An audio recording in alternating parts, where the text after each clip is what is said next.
Hey everyone, and welcome to Listen Love Connect. Somi and I will be discussing therapist versus friend, learn the difference, learn the boundaries. This is a three-part series because there is a lot to cover and to just clarify on. So let me invite Somi and we can get started. Hi. Hey, how are you? Good, how are you? I am very well. Glad to be here, glad to be alive. Yes. So the reason why Somi and I wanted to do this topic, are you all right? Yeah, sorry. I think You're I good. got too excited and it went down the wrong way. Keep going. I'm good. Okay. Well, Somi tried to keep her lungs going. Somi and I really wanted to discuss this topic, therapist versus friend, because a couple months ago, her and I saw a post that said something in the regards of, or I actually have it here. I don't know if you can see it, but it says, your friend is not your therapist is not your therapist friend is not your therapist either. And that really didn't sit well with us. And while reading some of the comments, it didn't sit well with other people. Before we get started, I want to let everyone know that Somi and I will only be discussing United States Western practice for therapy. Mm-hmm. Somi, do you have anything to add to the post and your beliefs and all of that? So yeah, I mean, it's interesting, and us talking about this, we've actually, when this was first posted, we had lots of conversations. Your mom and I had lots of conversations. I jumped in there at one point in time to tackle some of the misinformation. But one of the things that I've come to realize is that a lot of us, a lot of society, are married to cognitive dissonance. And what that essentially means is a lot of times what we've been fed, what we've been taught, there's a fear of anything other.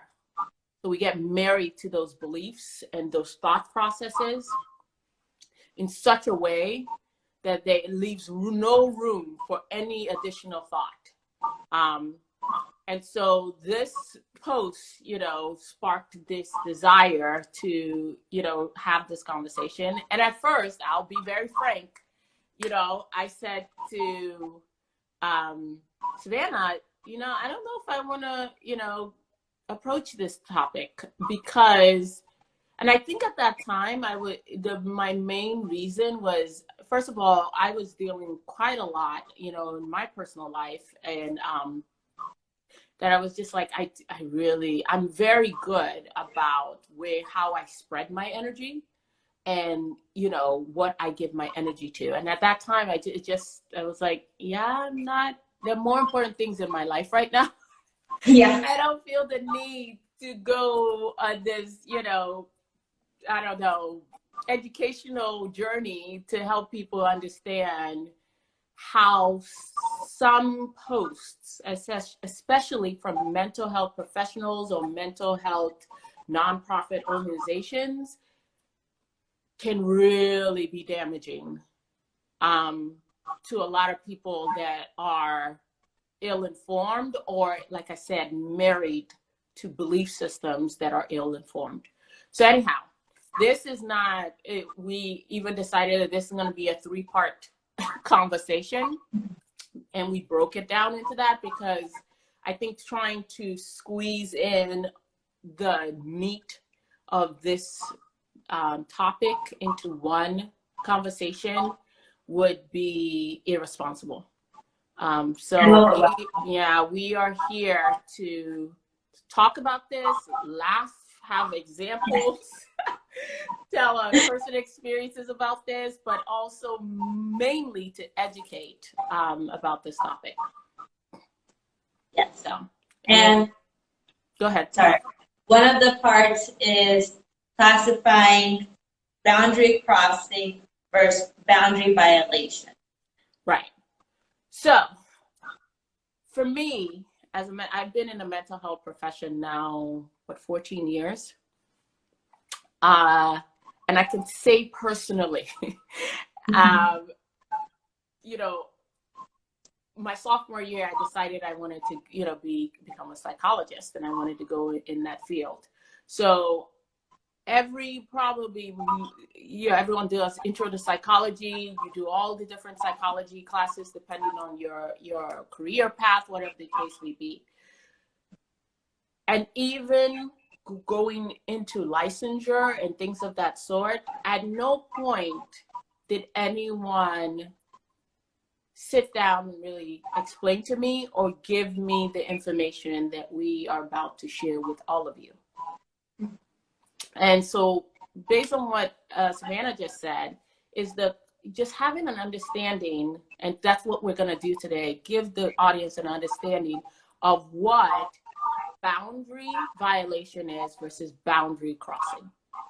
Okay. And the reason I'm gonna read a little bit, because I took notes in my research and I want to make sure that you guys get the accurate information, not some watered down version of it, but making sure that the information is consistent with ethical guidelines across the board. And when I mean across the board, whether it's the APA or the NASW or the NBCC. So you have all these therapeutic organizations that you get licensed with, and they have ethical guidelines and they have ethical stipulations. So what I'm going to say is consistent with every therapeutic organization out there that licensed people, because a lot of that post was about, within the therapeutic realm, you can't do X, Y, and Z, or, this whole thing, your therapist can't be your friend can't be your therapist. So it's important to clear that at this point. So I'm going to read. So there's boundary crossings, boundary violations. And this is not even just from a therapeutic standpoint, just in life. Yeah. As individuals, we have boundaries. Mm-hmm. And there are some boundaries that are not crossable. There's some boundaries or things that is like it's definitely a violation. Even after in our planning, what I realize is that maybe a lot of this issue or conflict that people have with this particular subject has to do with our personal issues with setting boundaries and knowing when it's a boundary crossing versus boundary violation. So from a therapeutic standpoint, normally what we look at is when you have a boundary crossing or boundary violations, they're referring to any kind of deviation from like traditional, strict, only in office, very emotionally distant forms of therapy, or any deviation from any kind of rigid risk management protocols. That's what we're dealing with here. So when you have a boundary violation that occurs within a therapist, it's like you're crossing the line of decency, you're violating or exploiting the clients. So whatever your client is. And 99% of the time, if not 100% of the time, that has to do with sexual contact. Mm-hmm. Boundary crossing often means you get involved in it. It equates to like clinical interventions. It could be self-disclosure, home visits, non-sexual touch, gifts, different kind of things. And one of the things that I think people don't talk about, that there's this concept of dual relationships or multiple relationships when it comes to like a therapeutic setting. I'm gonna let you chime in here for a second. Hey, Dotun. Say hi to some people that are chiming in. But do you have anything to add to that, just what I said, from your personal experience? So what keeps coming to mind is the example you once gave me with the therapist helping someone with an eating disorder. Mm-hmm. And I think that really clarified what boundary crossing is. So like if someone has an eating disorder and a therapist feels more comfortable going to lunch with them to help them through it, that would be boundary crossing. And what you told me was boundary crossing is always good, and boundary violation is always bad. Okay, so boundary crossing most of the time is good. Most of the time. Okay. Yeah. At the point that there's, it goes a little too far, that's when you start going into the area of whether it's a violation or you need to make the boundaries a bit more rigid or stricter. And that is essential, like in any relationship. It's like you look at it and you ask yourself, okay, for the example you just gave, and I've had this experience when I worked at American University of Nigeria. Even though I didn't live in the dorms with the young women, I was on 24/7. I was literally on call 24/7. So if something happened at 12 at night or 1 in the morning, I was, they would call me. Somebody would have to pick me up and I would have to go to the dorm. And, I can't count how many times I sometimes had to sleep at the dorm or sleep in the hospital with a client or whatever the case may be. I remember one specific instance where a young woman, her father died. And she fell into, it was traumatic because it was sudden, and she fell into a great deep depression. And so when her father died, she stopped eating, she stopped everything. I mean, she was just really depressed. And so as I'm looking at clinical interventions, one of the things that I realized, I was like, this girl hasn't gotten fresh air. She hasn't gotten like sunlight. And in Yola, which is where I was, it's sunny a lot. And the sun is like hot and blazing. And what a lot of people don't realize is like 30 minutes of sunlight, natural sunlight, gives you the amount of vitamin D you need for your body. And vitamin D is crucial to people that have suffering from depression. It really helps because a lot of people are vitamin D deficient and don't even know it. So when it occurred to me, I was like, okay, they're telling me, giving me an update. She hasn't been out. She won't get out. I knew I had a really good rapport with her, and she trusted me. So, I went into her room. That already there is considered from Western strict, rigid therapeutic services. That's a boundary crossing. I wasn't there to engage in anything, inappropriate. I wasn't there to exploit her, but I realized she's not going to come to me. She's in a really bad space. I have to go to her. And in there, being with her, sitting with her, I was able to get her to get dressed. I was able to get her to walk outside with me. I just asked her just 30 minutes. I'm not going to ask you to do more. And in that time, she was able to walk with me. We talked, we laughed. She was able to just get a different environment, a different scenery, get the sun.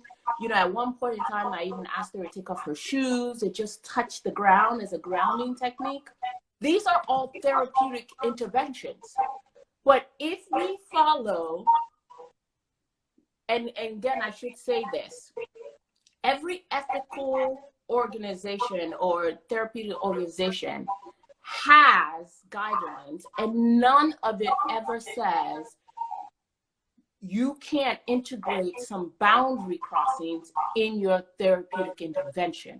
What it doesn't allow and prohibits across the board is exploitation and sexual, like boundary violations, which are exploitation and sexual contact. But they encourage you to say, think outside the box. If you're working with a client and this strict, rigid, in the office mechanism working, and that doesn't work, especially when you look at it from a cultural standpoint. We have to include cultural competencies. I was going to fail this client and possibly lose her if I never went to her. And if I never crossed those boundaries. But if you talk to someone, they're like, oh my gosh, I can't believe you went into her room. You supported her as she got herself together. Then you took her on a walk. And I'm thinking to myself, like, What's wrong with that? And I think a lot of this has to do way back when Freud and Freud, Freud's practices. And I also think it has to do with thinking about it now, because it's mainly because of like sexual thoughts or whatever. Right. Most of those people back then were white males, and some of their clients were females. So that's where they had to put those boundaries, but they never clarified. Yes, I'm so glad you brought that up, because as an African woman, you as a Latino woman,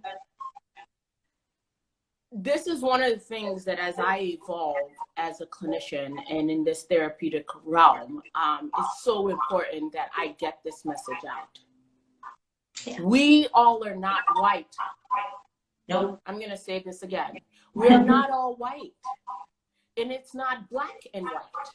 It's black, it's white, it's Hispanic, it's Asian, it's Native American, it's Pacific. We are a beautiful tapestry of different cultures, ethnicities, races. And so from a therapeutic standpoint, it is irresponsible of me or anybody to look at things from a white, westernized perspective. You will fail your clients that are non-white every time. You may even fail your clients that are white, because that lens is very limiting and it's very short-sighted. So when you talk about Sigmund Freud, I keep asking people, this is just a question because we're not going to get into it today because that's not what we're talking about. But I encourage anybody to really read about who Sigmund Freud was, who we considered the founder or of psychoanalysis. Who was this individual? What were his struggles? And was he emotionally and mentally stable? He was whack. That's my personal opinion. That's my personal opinion. I mean, when I think about it, I went to, college and undergrad and graduate school here in the United States. And at no point until I started expanding my knowledge base and really educating myself, did I know, like, this person that we had put on this pedestal and say, follow his lead, didn't have me in mind. Didn't have any majority of the clients I work with right now in mind. So this is not a knock, and for anybody that is white watching this, I ask you to open up your minds a little bit and not think, oh, this is an attack, but to have an understanding.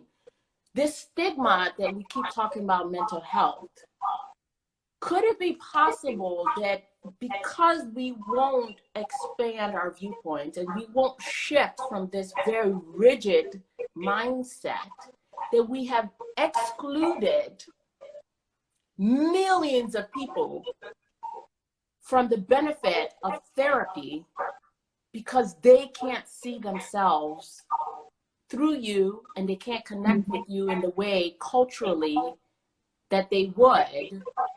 Right. Because you're telling them, okay, it needs to be this. And they're like, well, in my culture. And so a lot of times I talk about, and we're going to, even in the next episode, integrate and give a better understanding of this aspect of cultural competency. It's something that even when in my studies and trainings, it's hardly ever talked about. Mm-hmm. They kind of like skim over it. Oh, be aware of other people's cultures, but they don't really get into it. Like, what does that look like? Yeah. Because coming from Hispanic, we're very family oriented, very like, once you meet us, you're part of the family type thing. So when finding a therapist, it was difficult. And that's why finding the right therapist for you is so important. Yes, absolutely. We'll use us. We met, June 2019 or thereabouts. Mm-hmm. You'd already had an experience with a therapist before, and A couple. What'd you say? A couple. Yes. And you can speak more to this, but the impression I got was you were like, I mean, definitely you were telling me, I'm done with therapists. Mm-hmm. And I'm like, you guys don't know what you're talking about. You cause more harm than good. You had a wall. I mean, you can talk more about that. And to be honest, the therapist that like said what happened to me was a hiccup and all that and was very rude and not helpful, and she was talking about herself, was Black. I don't know if I ever told you, but she was. And so I don't know what kind of background she came up with, or she was just at the book. But so when I met you, I was iffy, to be honest, because the previous one, you know. Right. And you're not alone in that. I don't know how many clients. I have clients now that were like, listen, I was done. Mm-hmm. But somehow they found me.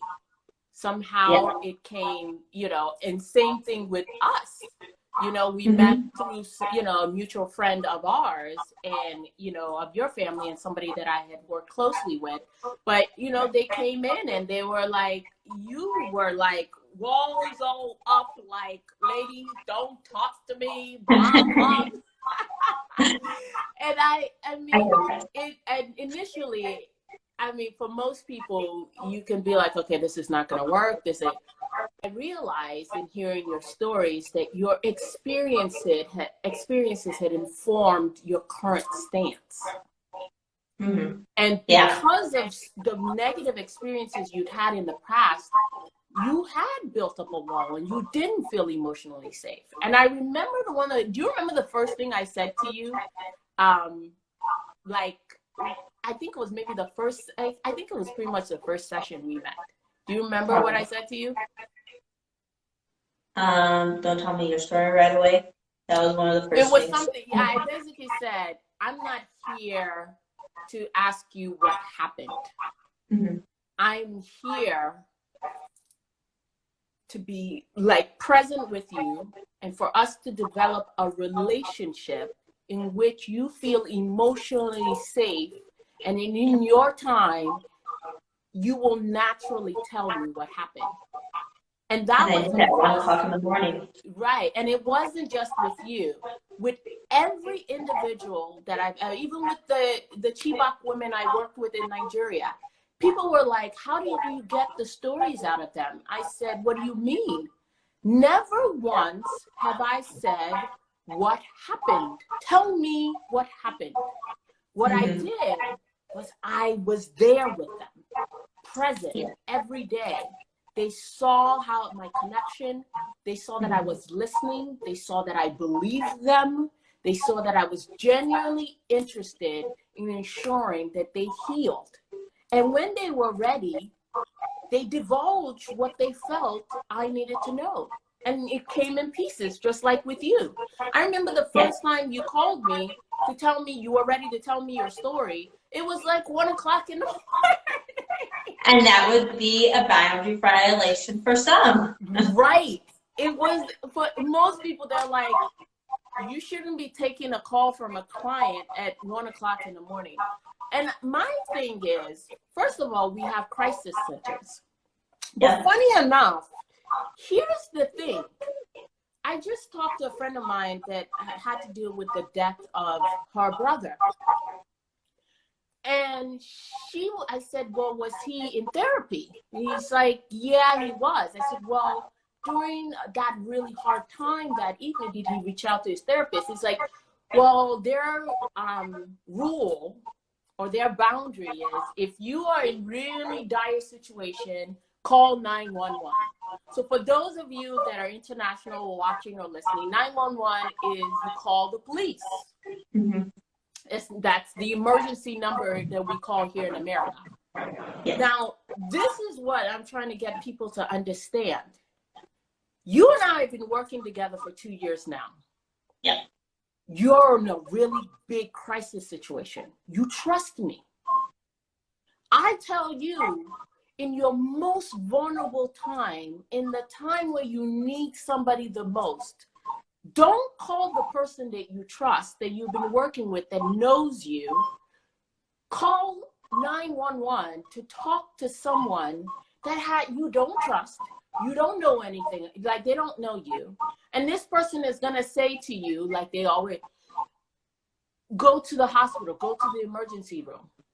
Now, for someone that's suicidal, that is like really on the verge, that's a complete, I mean, that person is going to be like, well, nobody really cares. And they may not be even in the position to get themselves ready, get in the car, and drive themselves to the emergency room. Now, you could say, oh, they could call a friend, or they could call a loved one to do it or whatever. But again, we don't know what's going on in the moment for people. And so we can't just be like, oh my gosh, this is a boundary, we're not going to cross it. And so with you that night, I was asleep. It's 1 o'clock. And I should say that we have a time difference. She's in Arizona. Yeah. I was in Maine at the time. So there was a 3-hour time difference. Yes. So when you called me, I was asleep. And usually I have my phone on silent, but for whatever reason that night, I didn't. I can't tell you whether it was divine intervention, whatever you want to call it. I didn't have my phone on silent then. And you called and I picked up. And you were like, Somi, I'm ready to listen. And I was like, okay. I mean, I'm not ready to listen, but I'm ready to tell you. And I was like, okay. And I don't know what time we got off the phone, but I sat there and I listened to you tell me your story. And I don't even know if you heard any words because I was crying. Yeah. I mean, it was an emotional time for you, and it was a hard time. But I felt that's what got us even closer. I mean, we were closer, but it got us even closer. And in no point, even now that we have a dual relationship, you know, in how we relate to each other, at no point in time has there been a violation of boundaries. Yep. Which is what I think people need to focus on. Is, as a therapist, if I have done the work on myself, I am cognizant of what boundaries are and how to maintain those boundaries in a very gentle, appropriate way. There's no reason why I should have an avoidance or fear of hugging my client. And we laughed about this. Obviously, you know, we have same-sex violations, we have opposite-sex violations, but regardless, one of the things that I employ, especially any mental health professionals listening to, and those who are getting, you know, therapeutic support, if your therapist has a fear or strong avoidance with boundary crossings, it's not about you, it's about them. Yeah. Because at no point in any of my relationships with any of the clients I have, some of them were friends and have now become clients as well. And some of them were clients and also friends. There's never been a boundary violation. And I have come into these relationships not with the intention of, oh, they're going to be dual relationships, but there is an option. Yeah. There's no way that you are going to talk to someone for an hour every week. Yeah. And there not be a connection or an attachment in some aspect. That's the whole essence of an attachment theory in therapy. It's virtually impossible. So I'm here to tell everybody, it is common and natural to have boundary crossings. What is not appropriate or natural or common is to have boundary violations. What do you have to say? I think that this was a very good topic to discuss because I do feel like a lot of people are in that old mindset of you go to an office, you speak for an hour, and then you get up and leave and pay your dues type thing, which is not the case at all, especially if you get the right therapist for you. Right. And I mean, we're going to talk about this more as well. I will constantly use, especially my time in Nigeria working with these Chibok women as a reference. Like, there was no way that I could have all these boundaries and say, do not cross it. Do you know one of the things that became a staple in my therapeutic intervention with these young women? What? A genuine hug. And anybody at that school, I have actually one of, he's a former colleague, he taught at that school, is watching right now. He could tell you this. I can't tell you how me seeing one of the girls, giving them a huge smile and just hugging them was part of their healing. Mm-hmm. I can't even put that into words. That was part of their therapy. And that's what I became really known for. The girls, even before I approached them, they would start laughing or like, oh, here comes, they used to call me Auntie Somi.